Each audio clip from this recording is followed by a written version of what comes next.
your way, the first thing is God's providential power. Okay. That's the first thing that's happening in this text. What is God's providential power?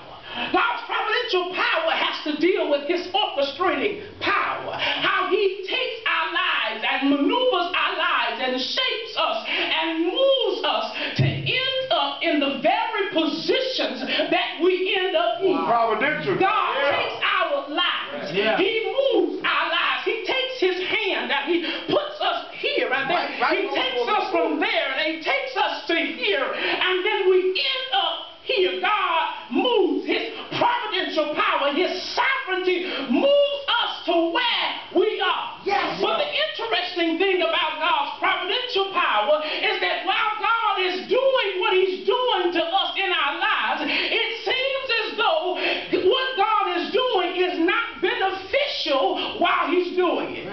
That while he's making and while he's moving, while he's doing those things that he does to our lives, it seems as though that God is positioning us in places where we cannot be productive. God is putting us in places where life just seems to be uncertain. Life just seems to be going out of control. Sometimes when God does what he does in our lives, it seems as though it's confusing.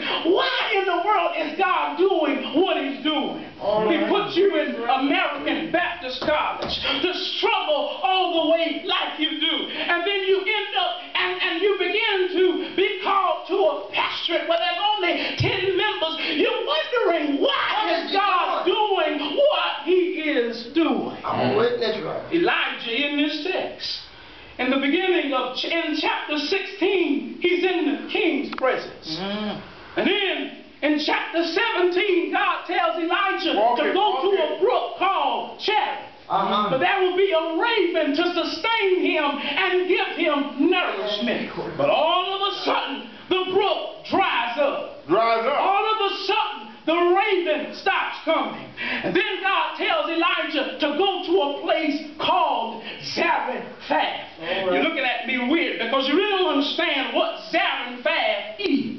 Zarephath in original Hebrew means refining place. And our refining places are never the easiest places to endure. Our refining moments of our lives are never the most beneficial moments of our lives. Refining moments are usually those moments where people enter and exit our lives. Refining moments are usually the moments where God is shaping us and molding us, and it does not really feel good at all. Refining moments are those times in life where we feel like God has abandoned us. God has left us. And it sometimes feels that God just takes us and puts us in those horrific moments and he just leaves us there. David had the same feeling in Psalm 40. He said, I was in the muck in the mill, but then God picked me up. But sometimes it seems that God just throws us into those moments to refine us. Yes, it's beneficial in the end time.